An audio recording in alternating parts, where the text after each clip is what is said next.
I just came in. Can you talk about the ICC warrants? Do they have meaning or not just yet? Come on, brother. Of course I'm talking about the ICC warrants all day, every day. Once you start military action, aw.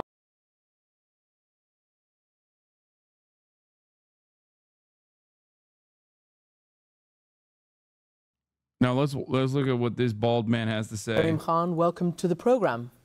Thank you for having me. And of course, we're here at the ICC. You are today announcing that you are applying for arrest warrants for top military and political leadership in the Israel-Gaza war since the October 7th events. First and foremost, explain to me exactly what you're asking for and who you are charging. Today, Christian, we've applied for warrants.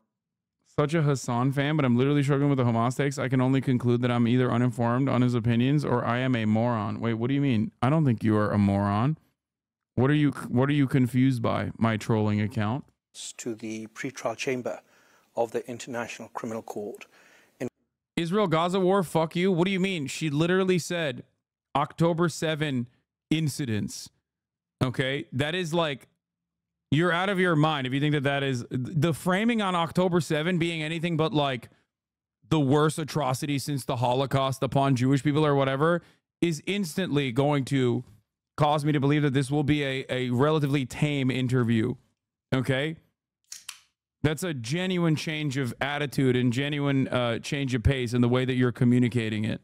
In relation to 3 individuals that are Hamas members. Sinwar, who's in charge on the ground. That's Yahya Sinwar? Absolutely. Dave, who's in charge of the Al-Qasim Brigade. And Hania, who's one of their political bureau based in Doha. Let me just, for everybody to understand, Yahya Sinwar is the head of what they call the Islamic Resistance Movement, Hamas, the military operation, or even wider. Mohammad Diab Ibrahim al-Masri, otherwise known as Dave, Commander-in-Chief of the military wings Al-Qasim Brigade, and Ismail Hania, head of the Hamas Political Bureau. What are the charges? The charges are extermination, murder, taking of hostages, rape and sexual assault in detention. So these are the key crimes that are alleged to have been committed by these 3 individuals. The world was shocked on the 7th of October when people were ripped from their bedrooms, from their homes, from the different kibbutzim in Israel. And people have suffered enormously. And we have a variety of evidence to support the applications that we've submitted to the judges. And just tell us what the evidence is. Obviously, the world has seen the real-time images. The Israeli government... What is this? What are you saying? Genuinely trying to learn. Asked the Discord and got mixed answers. My campus pro-Palestine protest Oregon. The DSA started putting on flyers and posts saying Hamas are freedom fighters. And October 7th was a resistance battle, not a terrorist act. Yet you seem to say the opposite. I'm hearing so many different messages from leftists. I'm just lost and confused. October 7 is an act of resistance that contained a shit ton of atrocities. There were definitely acts of terror against a civilian population. Okay? Every single instance of resisting against a violent occupation, resisting against an apartheid, resisting against, colonial occupation by the British, whether it be the IRA, whether it be the Algerian forces fighting against the French colonial occupation in Algeria, has always led to a shit ton of terror, even from the resistance forces. Okay, this is precisely the reason why you have the Viet Cong, and their engagements against the civilian population would still be considered acts of terror when you hyper focus on their actions. But when you pull yourself out, as we look at historical resistance against occupation, when you pull yourself out of that and you look at the broader conflict, as we do when we have the benefit of hindsight, we often never consider the death and destruction or the individual acts of terror that resistance groups engage in. The Nat Turner Rebellion is another example of this. And the reason for why we don't look at that is because you look at the greatest evil in that situation. The greatest evil in that situation is always being done by the colonial occupation. The greatest evil always being done is done by the apartheid regime. The greater evil always being done is done by the slavers, right? Something to always consider is that the standard for violence is always set by the occupying entity, the force with all of the power in this equation. Okay? Wait, dude, that guy said something absolutely insane. What did he say? He said something like rape is, wait, well, come on. You guys banned him so quickly. Like, hold on. I have to literally pull this. I have to pull this user really quickly. Dude. I personally brought up numerous examples in this situation where it was white on white violence as well, for the record. I never said rape is good, and I never brought up white people and like fighting against white people. What are you fucking arguing on?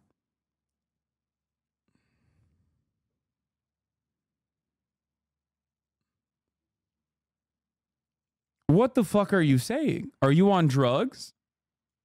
Why did you decide to bring up an entirely different point that I never made? What happened in those 3 years? I don't even want to know what happened in those 3 years. So many, sorry, BB just joined to hear you say some bad stuff happened, but right after watching a video about SA accusations, what?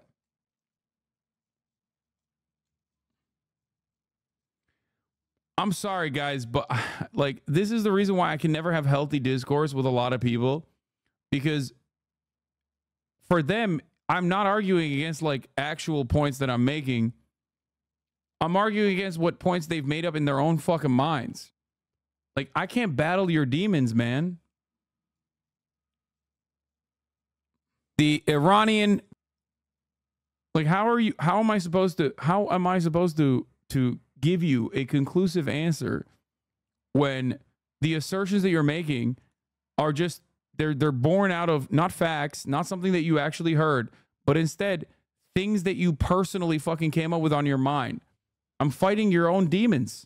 I'm fighting your own personal hallucinations in this situation.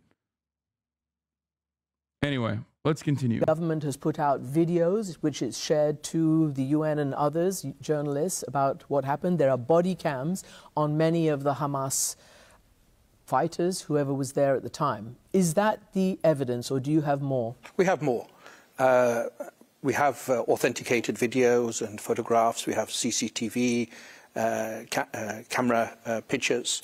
We have eyewitness evidence. We have evidence of survivors. I mean, it's remarkable. The victims and survivors that have, from Israel, that have engaged with my office, have this righteous demand for justice and accountability. They've come here. I've also met them in the different kibbutzim, and they want justice and accountability. So we have also expert evidence. So there's a whole variety of information that we have authenticated that we think is relevant and probative, and that is sufficient, we say, to sustain the crimes that we put forward to the judges. You have also issued warrants against the top political and military leadership of the government of the State of Israel. We've applied for warrants. Of course, the judges must determine whether or not to issue them, but we've applied today. We'll apply for warrants for Prime Minister Netanyahu and also Minister of Defense Gallant for the crimes of causing extermination, causing starvation as a method of war, including the denial of humanitarian relief supplies, deliberately targeting civilians in conflict. And the sad thing really is in relation to both categories. I have been saying repeatedly in Cairo in October last year, at the Rafah crossing, on Israeli television, in Ramallah, everywhere I can, to the parties to the conflict comply now, don't complain later. And of course, hostages have not been released. That insidious crime, it continues for so many innocent Israelis that are in custody, you know, are held hostage by Hamas, and families that are waiting for their return. And of course, we see pictures of starving children, of emaciated children. We have a variety of evidence to support, not polemics, but evidence that's been forensically analysed to sustain the charge also of starvation being used by Netanyahu and Gallant as a method of war. And it's awful that in 2024 we have had to submit these applications to the judges of the ICC. He's so careful in talking about Israel, pretty confident when referring to Hamas. Yeah, no shit, because like saying that you're prosecuting the leaders of a fucking group of individuals that have been declared a terror organization by like every fucking international government is super easy. Okay? They're automatically considered the bad guys. That's the whole purpose of the fucking designation of terrorism. Okay? On the other hand, however, him prosecuting Israel and following along with that prosecution could potentially mean invading the fucking Netherlands. Okay? Obviously, I don't think it'll get to that level, but it is technically in the American rule book. So yeah, of course he's being very careful when talking about Israel. That is precisely the reason why Israel is in the title and Hamas is not. Like this is the most significant aspect of this investigation and prosecution. Okay? That is the actually interesting and unique part about this, much more than I would say issuing an arrest warrant for Vladimir Putin, for example, because Vladimir Putin and the Russian government is completely outside of the sphere of influence of the United States.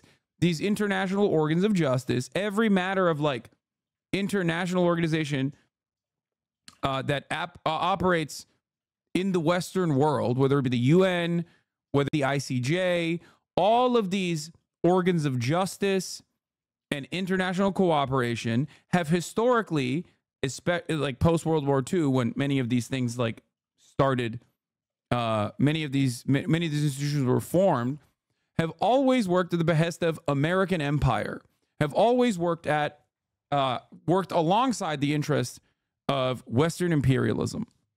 Okay? This is one of the only instances that I can think of where they are directly against the things that America is doing, the things that America cares about, the things that America is defending. Okay? That is the reason why he is more careful when talking about Israel, of course. For warrants. I'm going to get into starvation as a weapon of war in a moment, but first... What's the difference between ICC and ICJ? ICC prosecutes people for war crimes. ICJ is an international court of justice where states can prosecute other states. First, I want to ask you, the word genocide has been used by both sides, and many believe that genocide is being committed, but you do not. You're not using that word. Well, this is an active investigation, and we have criminal charges that we can use: genocide, war crimes, and crimes against humanity. In relation to this current stage of investigations, the charges that we've put forward to the judges do not include genocide, but we are continuing to investigate. It's a very complex situation.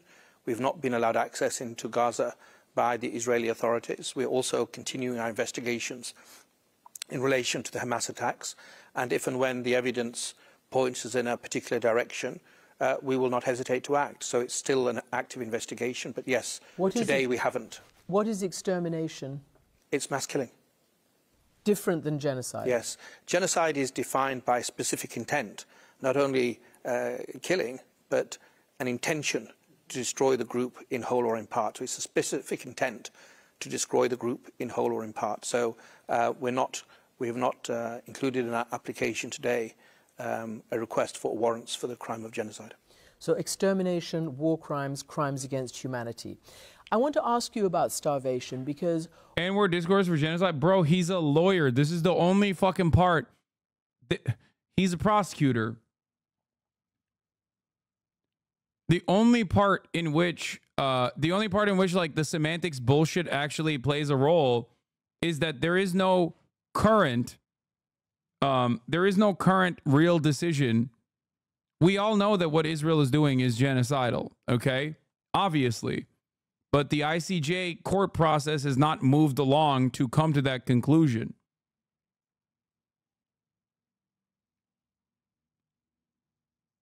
Like, he as a prosecutor, he can't come across as partial in this process. If he were to fucking chirp like you or I and be like, what Israel's doing is genocide, and we're going to fucking take these genocidal monster fascists to court and we're going to take them down, then yeah, everyone would be like, the fuck are you saying? They have to play this song and dance. It's kind of funny to get mad at him in this circumstance when he's like engaging in legalese and you know, doing something. Like, his actions are what you need to focus on rather than the way he is conducting himself. His actions are very much against American interests in this circumstance, and that's precisely why, as we will get to inevitably after this conversation is over, everyone is losing their fucking minds, bro. You have Matt Miller clashing with the reporters as he smears the ICC investigation. You have the moderate perspective from Israel, Caroline Glick, senior contributing editor at JNS. The ICC is a neo-Nazi institution. Lindsey Graham wrote an entire Quran worth of fucking text in here, being like, we have to literally fight against the ICC no matter what the cost. If these decisions were not significant and definitely different than the way that these processes have operated in the past, okay, you wouldn't hear Representative Brian Mast, doesn't have a leg to stand on this issue, okay, chirp like he is going to invade the Netherlands himself personally, okay? He's going to drop in there with a child's parachute because he's much lighter than the average adult. And just go to town like the Terminator.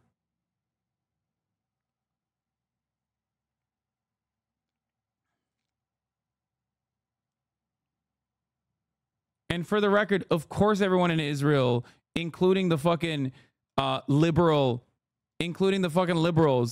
are acting like this is unconscionable. The ICC arrest warrants are complete moral failure. We cannot accept the outrageous comparison between Netanyahu and Sinwar, between the leaders of Israel and the leaders of Hamas. Yeah. Yeah, we can't make that comparison because the leaders of Israel are worse. Okay? That's just the truth of the matter. And for many in the world, they see this reality. Of course, good luck trying to explain this to a singular Zionist, no matter what their fucking background is. Wait, I'm not from America? Can America just like invade the Netherlands? Is it a joke? This is my favorite part of the broadcast. For the past 10 years, whenever people talk about how America is not bad at all, what the fuck are you talking about? I almost always bring up this wonderful factoid that, yes, in 2002, we passed a law in our Congress that says that if America or any of its allies, any active service members, any American citizen whatsoever is ever prosecuted by the International Criminal Court and is extradited, we will invade The Hague. It is colloquially known as the Invade the Hague Act, also known as the American Service Members Protection Act. Here it is. It's a United States federal law described as a bill to protect United States military personnel and other elected and appointed officials of the United States government against criminal prosecution by an international criminal court to which the United States is not a party. The text of the act has been codified as subchapter 2, chapter 81, blah, blah, blah, blah, blah. The act gives the president power to use all means necessary and appropriate to bring about the release of any U.S. or allied personnel being detained or imprisoned by, on behalf of, or at the request of the International Criminal Court. Why would we do that in 2002? What a significant year.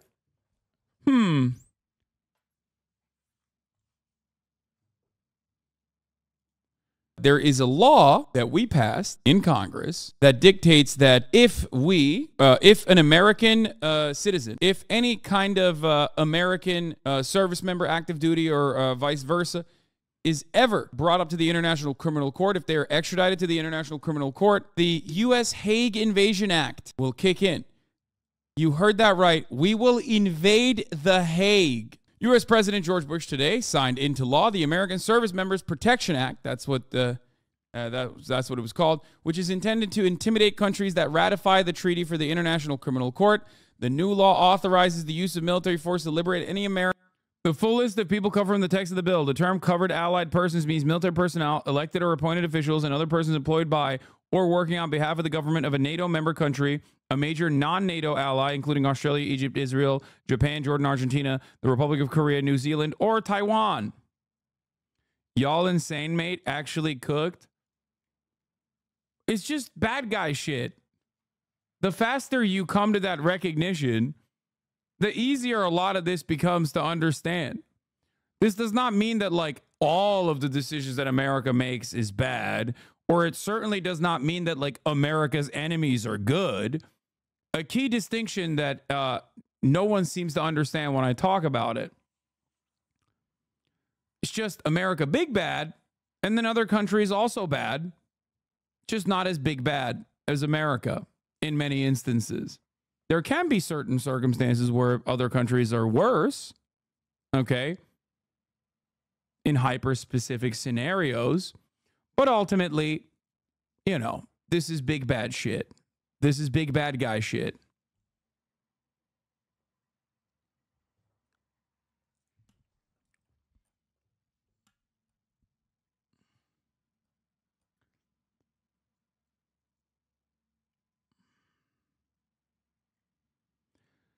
My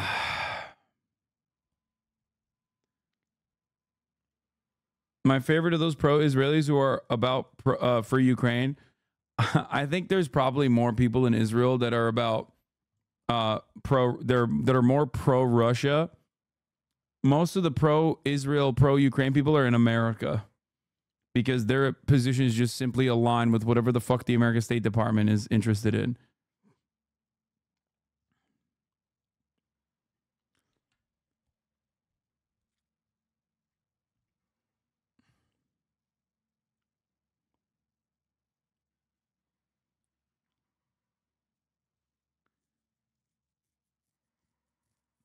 GOP reps introduced bill to extend U.S. government service members benefit under SCRA and USERRA to U.S. citizens serving in the IDF. That's awesome. Over 20,000 American citizens are currently defending Israel from Hamas terrorists. I hope they stay there. I hope that they are prosecuted as war criminals, never to return back to the United States of America ever again. In a truly just world, that's what would happen.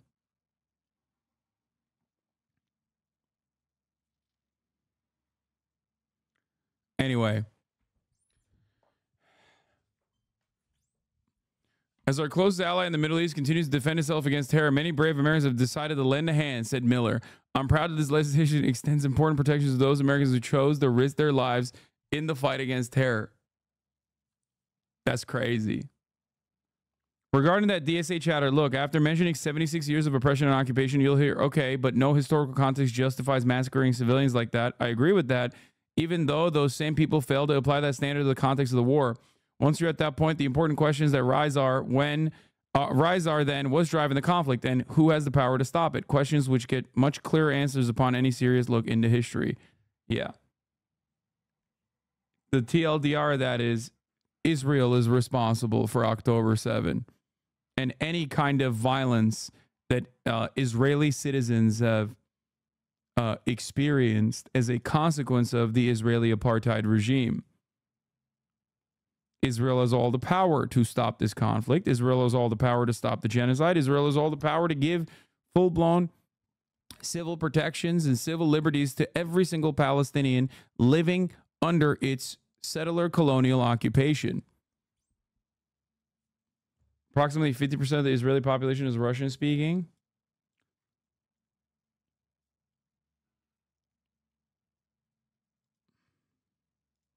Yeah, Amal Clooney is a little bit involved in the case as well, which is cool.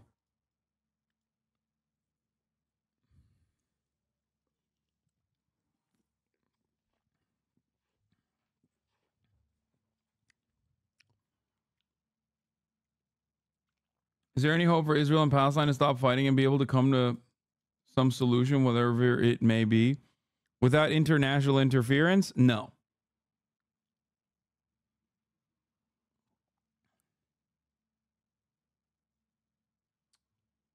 Why haven't the surrounding Arab powers attacked Israel to stop them?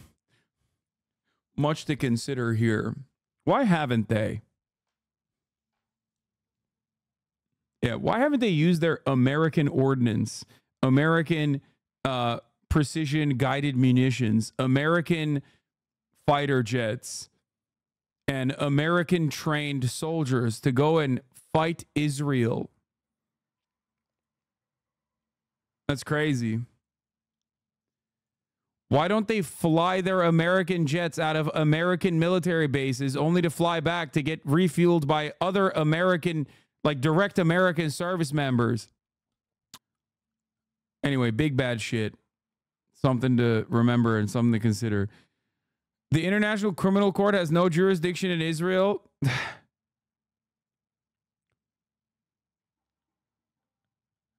My man popping off like Bryan Singer, dude. Tom Cotton popping off like he's about to be indicted on sex crimes against minors.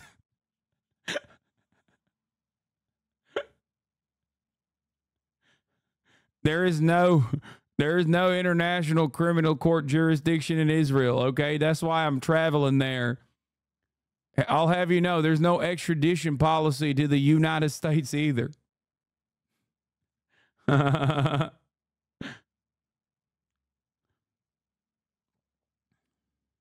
Although it was accepted by the ICC as a war crime when you were created in 1998, I don't believe it's ever been prosecuted before as a weapon of war. No, it's not that I'm aware of. I think, unfortunately, this situation will be a first, and it's very unusual. We see a population, large numbers of children and women that have already endured more than 17 years of a very rigid regime of allowing goods into Gaza. I think even in 2022, the United Nations and others said that 80% of the population, lived on humanitarian supplies. And that's just become even more pernicious since the 8th of October with all the other restrictions. And, the words of the Secretary General of the United Nations, of the head of the Office of Coordination of Humanitarian Affairs, Martin Griffiths, WHO, UNICEF, I mean, it seems everybody in the international firmament has spoken with grave concern, extreme concern, but we haven't seen food, water, medicines go to the most vulnerable, and they have those rights, not because of something that I'm saying, it's because it's required in the Geneva Conventions and it's required in the Rome Statute. So, as of April 17th, according to humanitarian organizations and the authorities, whatever exist on the ground in Gaza, 28 children under 12 have died, including 12 babies about a month old, because of malnutrition-related conditions. The Defense Minister, Yoav Gallant, who today you are issuing an arrest warrant, or the request for an arrest warrant for, said on October 9th, 2 days after October 7th, "We are imposing a complete siege. There will be no electricity, no food, no water, no fuel. Everything is closed. We are fighting human animals, and we will act accordingly." Prime Minister Netanyahu on October 13th said, "We will exact a price that will be remembered by them and Israel's other enemies for decades to come." Is that the basis on which you establish intent? Or is that part of your evidence? Much more than that. But yes, some of the words uttered by the two individuals, Minister of Defense Gallant and Prime Minister Netanyahu, are of course probative and relevant. The fact that so many other individuals have said, words like there's no such thing as an innocent civilian in Gaza. They're all responsible. The words by members of the Security Committee. I mean, there's a whole variety of words that are said and done by the government that have not been disowned, that have not been denied, that the two individuals have not disassociated themselves from, and I think that's relevant. But it's a very complex operation. It's not just the denial of aid. It's not only the fact that as an occupying power, Israel has an affirmative obligation to make sure food and the objects indispensable to survival get to the civilians. They have an affirmative obligation. They're in control of the north of Gaza, for example. IDF tanks are in situ. They could guard aid convoys going in and making sure it goes to the camps. They're not doing that. But in addition, one has to look at a wider aspect. Water has been cut off. Electricity